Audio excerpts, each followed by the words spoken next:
These are some of the best life tips I could muster up from my personal experiences and the lessons I've learned along the way. Learn to meditate. Meditation might be the single most important practice I've learned throughout my life. The benefits of meditation are difficult to comprehend. I've tried to articulate them, but trust me, it's not that easy. And they can really only be understood after you practice and experience them for yourself. How do you describe what it feels like to have a clearer mind, to be less forgetful, and to be able to focus better?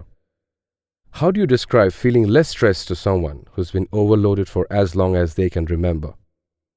How do you describe what it feels like to feel pure joy while everything around you seems to be going to shit? You can't.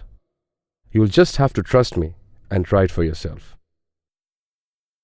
Don't take anything personally. Nothing, and I mean absolutely nothing, that other people do or say about you is actually about you. When someone treats you like shit, you should never assume that it's because you did something to deserve it. No, the way that person is acting says a lot more about them and their inner issues than it does about you. Maybe it's because they are unhappy with their lives and decide you are a great punching bag. Or maybe they were treated like shit growing up, and so that's all they know. Whatever the case, it's in your best interest to not take it personally, because when you do, that means you acknowledge it and may even start to believe it. But that's why the first life tip I gave was to learn meditation. Meditation is practice to develop self-awareness. And self-awareness is your best bet at understanding certain situations and their underlying meanings. Eventually, in a way, you'll have extra vision, where you can pinpoint when someone is slinging crap your way and realize that, oh, this person is just wildly unhappy and it has nothing to do with me. Stop and smell the roses.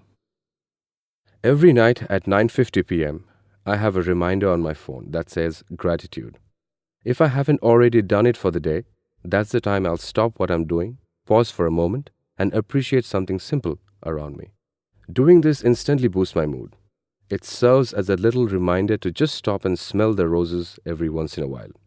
Science says gratitude has been proven to help people feel more positive, cherish experiences, improve health, and deal with adversity.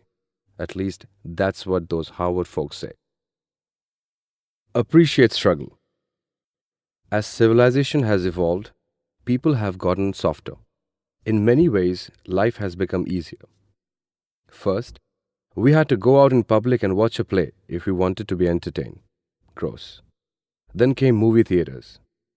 Then television sets at home. Then came Netflix.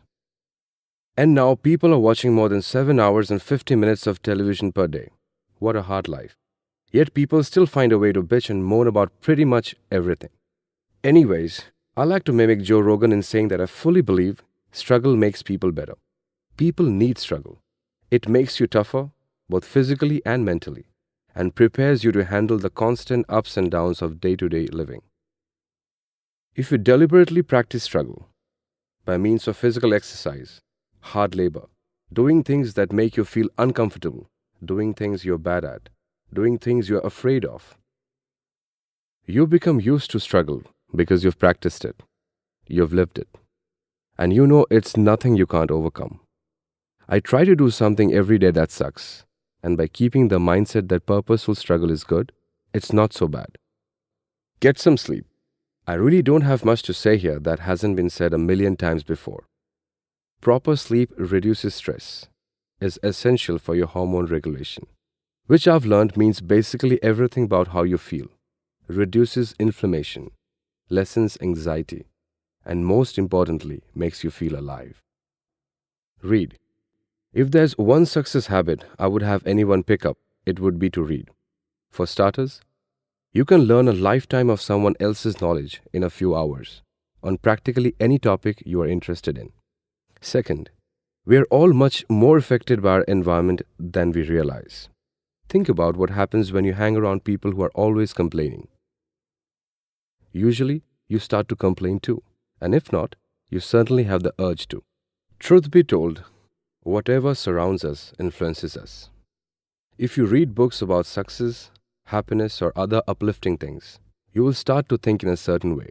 Your brain, while reading, continuously builds new pathways, each slowly changing you into a person based on the books you read. Creepy, but true. And lastly, for those who are creative, reading grants you ideas like you wouldn't believe. Books supply a constant stream of new thoughts and ideas from other people, which all help contribute to formulating your own. Creativity breeds creativity. Seriously, read a few chapters of a book you're interested in and tell me, you aren't at least a little inspired and ignited with ideas.